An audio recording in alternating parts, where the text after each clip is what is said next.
In 1541, perhaps the most celebrated native of the town of Arezzo, Giorgio Vasari, purchased the home that you see behind me.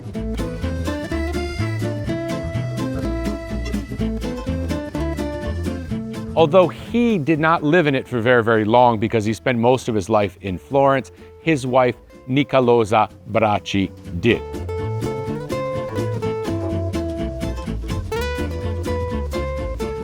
And the building was then transformed into a museum, celebrating the legacy of this great artist and first art historian Giorgio Vasari.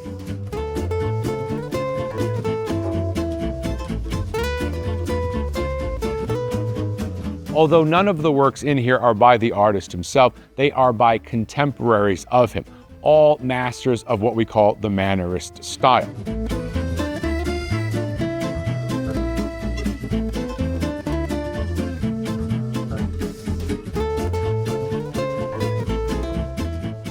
And so if you're in Arezzo, stop by the Casa Vasari, or the House of Giorgio Vasari, and celebrate the legacy of this great figure.